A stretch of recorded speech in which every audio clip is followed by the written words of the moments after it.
The public half is a museum filled with precious, if you're a Campbell, artifacts.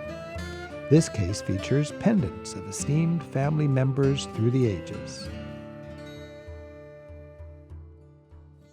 This one's filled with dirks and daggers, set against a nice Campbell tartan. And finally, proud brooches, used to pin the original style kilt around the shoulder.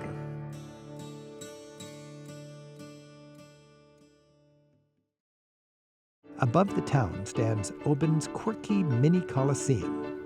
McKegg's Tower was built by an Oban tycoon in 1900. This is a folly, that uniquely British notion of an idiosyncratic structure erected by a colorful aristocrat with more money than he knew what to do with. The walk from town leads to a peaceful garden and a commanding view. These days, there's more tourists than ever. And sometimes it seems like we're all going to the same viewpoint. Hey, when you're road tripping, make a point to stop and get out of the car, but don't just stand in the parking lot. Walk for 100 yards and get away from the crowds.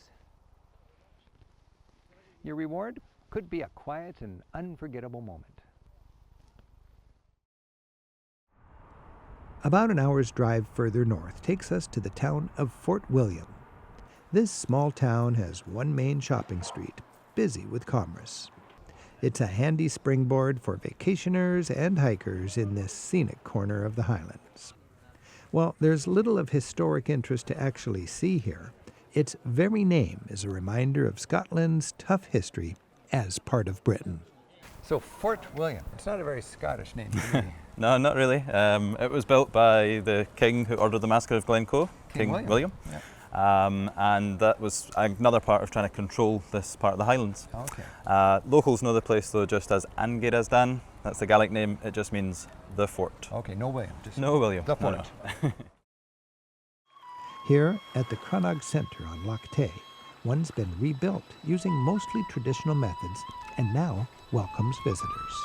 This is the Scottish Crannog Centre. It's a reproduction of a 2,500-year-old crannog that the archaeologists are excavating as we speak in Loch Tay right now. It was built out in the loch itself for defensive purposes. In Scotland then you had bears, you had wolves, you had big cats, you had called lynx, other people roaming the countryside. And if you're out here in the water, there's only one way in and out, and that's the walkway. So if you can keep that secure, you yourself in here are going to feel a lot safer.